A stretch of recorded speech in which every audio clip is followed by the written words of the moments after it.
자, 어제 새정치민주연합과 정의당이 서울 동작을과 경기도 수원병, 수원정에서 후보 단일화를 이뤘습니다. 해당 후보들은 오늘 자신이 야권 단일 후보임을 알리는 데 주력하며 선거 유세를 펼쳤습니다. 이미 투표지 인쇄가 끝난 뒤에 이뤄진 단일화여서 효과가 어느 정도일지는 의문이지만 대체로 서울 동작을과 수원 영통에서 단일화 효과가 상대적으로 클 것이라는 분석이 나옵니다. 오늘 사전투표일 첫날이었습니다. 첫날 투표율로는 지난 두 차례 재보선 사전투표 때보다는 높았다고 합니다. 정치권 취재하고 있는 PD 연결해 보겠습니다. 곽보아 PD. 네, 곽보아입니다. 자, 오늘은 730 재보선 막판 판세를 한번 쭉 점검을 해보도록 하겠습니다.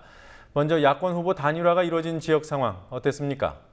네, 동작을의 노회찬 정의당 후보, 수원 8달의 손학규 새정치민주연합 후보, 수원 영통의 박광원 민주연합 후보는 오늘 시작된 사전투표에 참여하면서 단일화 소식을 알리는 데 주력했습니다. 노회찬 후보는 사당 이동 주민센터에서 투표한 후 나경원 새누리당 후보가 출마 결정이 늦어져 투표권이 없다는 점을 겨냥해 나는 투표를 했고 나경원 후보는 투표권이 없으니 제가 한 표 앞서고 있다고 말했습니다. 이어 노 후보는 자신에게 후보 자리를 양보한 민주연합의 기동민 전 후보, 그리고 민주연합의 박지원 의원 등과 함께 남성시장과 흑석시장 일대를 돌며 선거 유세를 했습니다. 이런 가운데 민주연합 지도부는 오늘 수원 지역 유세 지원에 나섰습니다. 김한길 안철수 공동대표는 민주연합의 박광원 후보로 단일화한 수원 영통 지역을 방문해 사전투표를 독려하는 캠페인을 벌였고 이어 손학규 후보와도 수원역에서 합동 유세를 했습니다. 단일화가 이루어진 수도권 세 곳, 단일화가 늦어서 어떨지 모르겠습니다만 판세 변화가 혹시 감지됩니까? 네, 동작을, 수원 영통, 수원 8달의 야권 후보들이 그동안 고전해왔지만 단일화 시너지 효과가 서서히 나타날 것이란 분석이 많습니다. 정치평론가 유창선 씨는 동작을의 경우 노회찬 후보와 기동민 전 후보의 지지율을 산술적으로 합한 것보다 시너지 효과를 예상해 볼 수가 있고 수원 8달은 사퇴한 이정미 정의당 후보의 지지율이 높진 않았지만 손학규 후보와 새누리당 김용남 후보가 접전을 펼치고 있기 때문에 단일화가 큰 도움이 될 것이라고 진단했습니다. 수원 영통에 대해서는 단일화에 따른 가시적 효과를 가장 크게 볼 수 있는 지역이라며 민주연합 박광원 후보가 뒤집기를 내다볼 수 있는 상황이라고 전망했습니다. 다음으로는 이강윤 정치평론가의 판세 분석을 동작을, 수원 8달, 수원 영통 순으로 들어보시겠습니다. 특히 동작을이 단일화 효과를 가장 크게 볼 것으로 보이고요.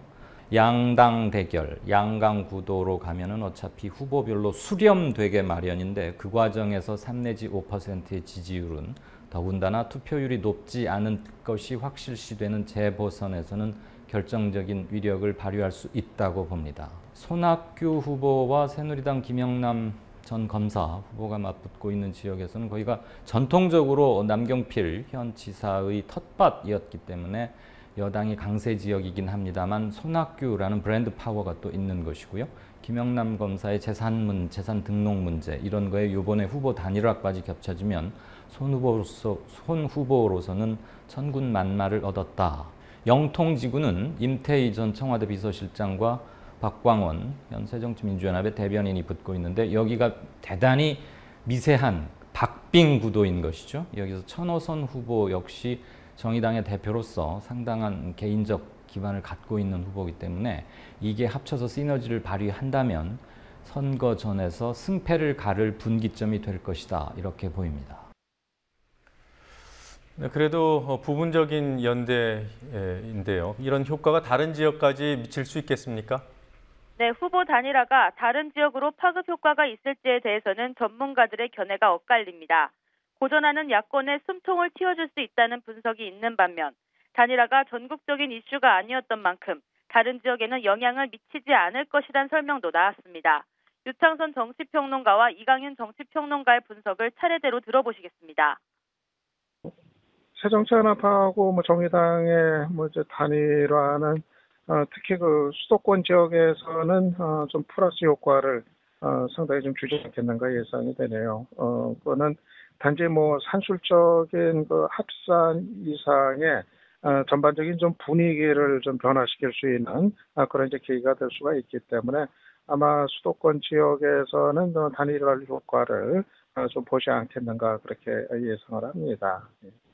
결정적인 돌발 사건이나 국면이 벌어지지 않는 한 세 곳 단일화가 이뤄진 지역에서는 표의 힘을 보여줄 수 있겠지만 그 이외의 지역으로 퍼지긴 힘들 것이다. 왜냐하면 재보선이란 기본적으로 충성도 높은 양당의 지지자들을 투표장으로 이끌고 가는 행위인데 이번에 단일화가 전국적 이슈화에서 이루어지는 그런 것은 아니었기 때문에 각 지역별 특성에 큰 영향을 미치지는 않을 것으로 봅니다.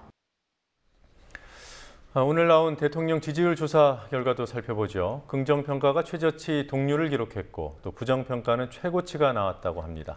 한국갤럽의 조사였던가요? 네, 그렇습니다. 한국갤럽이 22일부터 24일까지 사흘간 전국 성인 남녀 1,003명을 대상으로 조사한 주간 정례 여론조사 결과 박근혜 대통령 지지율은 전주보다 4%포인트 떨어진 40%로 조사됐습니다. 박 대통령 지지율은 인사참사 논란이 있었던 7월 첫째 주 40%까지 폭락했다가 둘째 주에 43%에 이어 셋째 주 44%까지 반등했지만 이번에 다시 첫째 주 수치로 쭉 떨어졌습니다. 반면 대통령에 대한 부정적 평가는 지난주보다 3%포인트 상승한 50%로 조사됐습니다. 한국갤럽 조사에서 박 대통령 부정평가가 50%를 기록한 건 취임 후 처음입니다. 세월호 참사가 일어나고 100일이 지났지만 진상규명이나 특별법 처리가 미진한 점, 유병언 전 회장 사체가 발견되고 검경에 대한 불신이 커진 점 등이 대통령 지지율을 떨어뜨렸다는 분석입니다. 오늘 사전투표 첫날이었습니다. 오늘은 투표율이 종전보다 다소 높았고요. 내일도 높게 나올 것 같습니까? 네, 사전투표율은 내일이 토요일이라 오늘보다 좀 더 오를 것으로 예상됩니다. 앞선 두 차례 재보선 사전투표에서도 금요일보다 토요일 투표율이 상승했습니다. 중앙선거관리위원회는 사전투표 첫날인 오늘 15개 지역구 평균 투표율이 3.13%로 최종 집계돼 지난 두 번의 재보선보다 높았다고 밝혔습니다. 지난해 4월 재보선 사전투표율은 1.71%, 지난해 10월 재보선 때는 사전투표 첫날 2.14%였습니다. 선거구별로는 전남 순천 곡성이 5.72%로 가장 높았고 부산 해운대 기장갑이 1.74%로 가장 낮았습니다. 야권 단일화가 이뤄진 서울 동작을은 3.97%, 수원병 2.68%, 수원정은 2.08%의 투표율을 기록했습니다. 전국 단위 선거가 아니어서 사전투표는 지난 지방선거 때와는 달리 해당 지역에서만 가능합니다. 자, 끝으로 다른 소식 한 가지만 더 보도록 하겠습니다. 국회 지속가능발전특별위원회라는 곳이 있죠. 환경 친화적인 개발이나 에너지 문제를 다루는 특위로 알고 있습니다. 오늘 윤상직 산업통상자원부 장관이 핵발전소를 전투기에 비유하는 발언을 이곳에서 했다고요? 네, 오늘 지속가능발전특위 전체회의엔 윤상직 산업통상자원부 장관이 출석해 7차 전력수급 기본계획과 원전 정책에 대한 의원들의 질의를 받았습니다. 이 자리에서 민주연합의 장하나 의원은 부산 지역 주민들을 대상으로 조사한 자료를 제시하며 고리원전 1호기를 폐쇄해야 한다고 주장했는데요. 그 말을 들은 윤상직 장관이 고리원전 연장엔 문제가 없다면서 2차 대전 때 썼던 전투기들도 아직 잘 날아다닌다고 말해 논란이 됐습니다. 의원들은 위험의 크기 면에서 비교가 되지 않는 핵발전소와 전투기를 비유한 데 대해 윤 장관을 질타했습니다. 이미경 민주연합 의원은 많은 국민들이 원전 안전을 걱정하고 있는데도 윤 장관은 딴 세상에 살고 있는 것 같다며 한국 장관이 창피한 이야기를 하고 있다고 질책했습니다.